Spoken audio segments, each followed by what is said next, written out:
Why is it that when you've been working all day, you've been just excited about getting into your studio, you come home, you cook, clean, and you do all the necessary things to get everyone situated. And when you finally get down to sit down to work, nothing happens. Why is that? Well, I want to unpack that today, and I want to talk about that paralysis that we go through and that feeling of not knowing exactly what to do, that feeling of being lost in your own space. And I think that's something that we go through a lot as creatives. I want to talk about that today and why that takes place.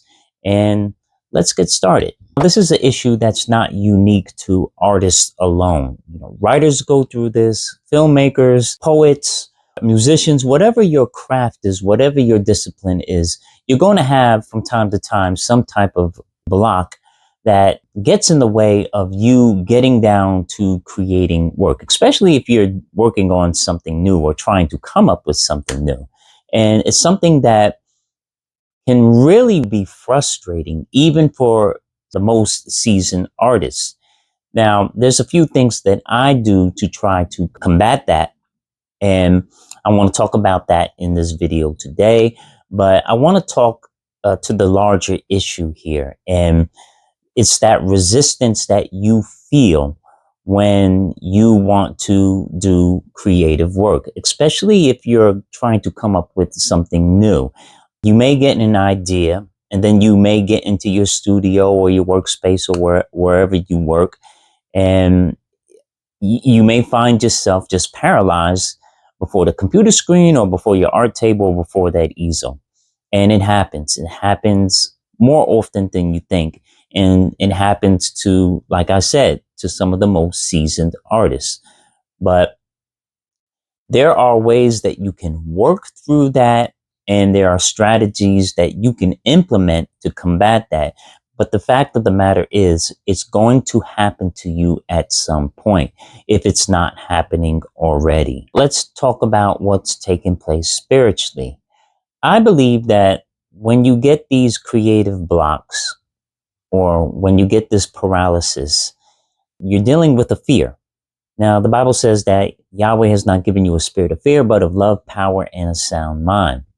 It takes a greater spiritual force to combat a spirit of fear. Let's deal with what fear is. Fear is spiritual. It is a force set in your path to block you from getting to your destination. What fear is actually a deterrent. Because remember, your mind is a powerful thing. Your mind is always telling you what you can't do, what you shouldn't do. And your mind is always telling you to be cautious. And the reason why your mind is always doing that is because your mind wants to keep you safe. That's what your mind is built to do. Your mind is built to protect you. Now, the Bible also says that the mind is enmity with Yahweh. And the reason why the mind is enmity with Yahweh is because the mind is always preventing you from walking in faith. Faith is the opposite of fear. And when you walk in faith, you walk in possibility, you walk in newness, you walk in the unknown. And your mind doesn't want you to walk in the unknown. Your mind wants you to keep the status quo.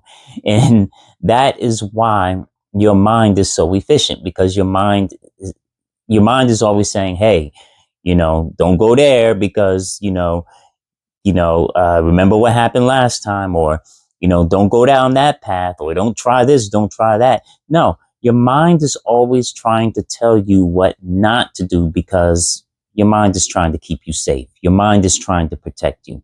But when you walk in faith, you walk in the unknown. And when you walk in the unknown, you don't have all the answers. And for the mind, that's scary. So recognize that when you're dealing with a creative block, when you're dealing with that paralysis, that's your mind trying to protect you. That's your mind saying, hey, don't venture into this area because we don't know what's going to happen. And a lot of times with our creative gifts, we actually really don't know what's going to happen. We actually really don't know how it's going to turn out. We may have an idea of how things are going to turn out, but when you really diving into your creative process, you can go left, you can go right, you can go sideways. It can take you into a whole nother direction, into a whole nother realm that you don't know about. And sometimes that can be scary for your mind. So your mind wants to be in control at all times. And for your rational mind to release control to your creative mind can be very, very scary. I can tell you from experience that a lot of the fears that I felt in my own creative process came from rational thinking. Like, oh, I don't know if this idea is good enough. I don't know how this is going to be received. I don't know if this idea is going to work. You get all these thoughts that cross your mind when you're embarking on your creative work, especially if you're working on a new project. And that's rational thinking, that's fair thinking and that's true thinking. But in order to overcome that, you have to bypass that. You have to somehow bypass that and dive into the work and do it. And what prevents us from doing, what prevents us from actually getting started and moving that brush around and moving that pencil around and actually getting down and putting something down on paper is we're thinking, right? You have to stop thinking. You have to stop thinking and start doing.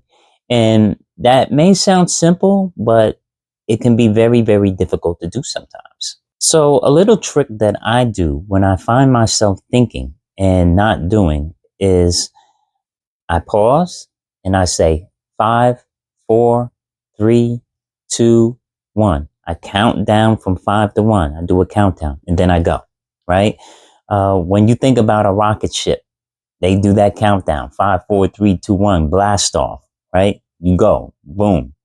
Um, when you hear 5, 4, 3, 2, 1, your brain has already associated that with starting and going, go. You just have to go and jump in. I use this analogy all the time whenever I went swimming. You ever try to like ease into the pool, you dip your toe in, then your foot in, and then once you get your foot in, you get your calf in, and you get kind of ease in, and that water is cold and you're shivering.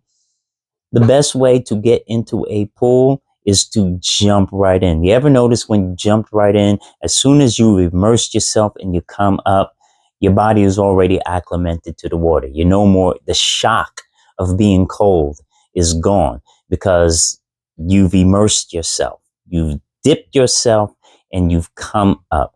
And that's what you got to do when you get into your creative practice. When you come into your studio, you just got to jump in and go. And when you're able to do that, you'll be amazed of, what you produce once you get started. The hardest thing, as I said in videos before, and I tell people all the time, the hardest thing is getting started. But once you get started and get going, you'll find yourself flowing in your gift. You'll find yourself so deeply involved in what you're doing that you're not even thinking anymore. But what prevents you from doing that is thinking. You have to get over your rational mind and you have to separate the two. And the thing is identifying those thoughts, identifying those feelings. And once you've isolated those feelings, you can move into your work and get started. Something else that's very important that you have to keep in mind is understanding the language that you use concerning your practice. If you keep calling yourself a procrastinator, guess what? You're going to be a procrastinator. If you keep telling yourself, well, I'm not good enough, I'm not skilled enough, I don't have enough experience, well, guess what? You're going to walk in that mindset and you're not going to produce the work that you desire to produce. The language that you use to describe yourself, that describes your work, and that describes your practice is very important. I can't stress this enough. You have to be mindful of the words you use concerning your art. if, like I said before, if you keep calling yourself a procrastinator, then guess what? You're going to be a procrastinator. If you keep saying, oh, my work sucks, well, guess what? Your work is going to suck. It's going to be very bad because you're going to manifest what you speak. The Bible says you shall have what you say, right? Whatever you speak, you manifest. Whatever you speak, you bring into life. So speak positive words over your work. Even if you don't like your work, even if you're not at the skill level that you want to be, well, you've got to keep confessing that I am a great artist. I am a great painter. I am a great draftsman. I am a great writer. I am a great musician. Whatever it is that you do, you have to speak that greatness over yourself. Otherwise, if you speak negatively over yourself, that is going to have an effect on what you produce and how you show up for your work. Now, we've said a lot, and like I said before, there's going to be times when you come down into your studio and you're not going to know what to do, or you're going to feel kind of lost, and you're just going to be sitting there waiting for that inspiration to hit you.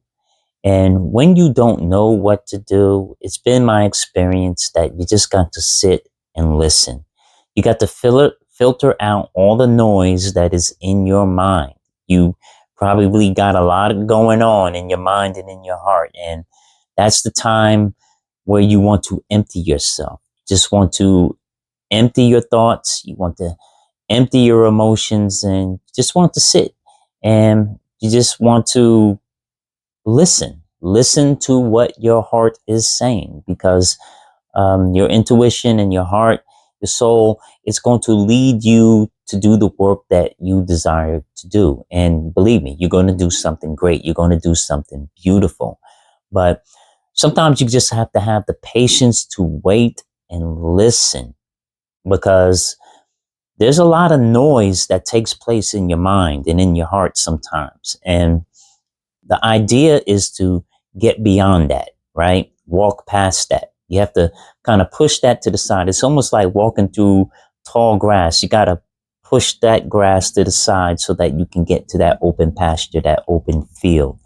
That's where you want to go, right? You want to go to the place where you are refreshed, where you're relaxed, where you're at peace, and where you have clarity. Like I said before, your mind can be very noisy. But what that is, that's a sign of resistance. And when you recognize that that resistance is there and that resistance is fierce, you have to recognize what that resistance actually is. It's a sign that there is a great idea in you. There is a great piece of art in you, a great piece of music in you that is crying to get out, but there's something blocking it. And you have to get past what's blocking it. You have to mow that thing down. You have to take it out. You have to defeat it, conquer it, so that you can get that idea and bring it to the world. There's something inherently powerful in all of us. We are all creators, and we were born to create. It comes natural to us. Remember, we're made in the image and likeness of Yahweh, and Yahweh is a creator. If he's a creator and he lives within us, then we are creators too. And you have that power, you have that strength, and you have that authority, but you have to believe it. And what gets in the way is our minds and our beliefs that we tell ourselves each and every day. And sometimes those beliefs can be our own worst enemy. So I want to encourage you, friend, if you get down into your studio and you find that you just can't get it together, just stop and listen. Just take a moment, breathe, listen. If you have to sit for a few minutes quietly, then do so. But trust me, you're going to find that voice in you. And when you do, it's going to speak very powerfully and very boldly. I hope this video helps somebody. If you like this video, please like, comment, and share. I love you all. I can't wait to see what you guys create. Yahweh bless. Peace out. And I will talk to you again.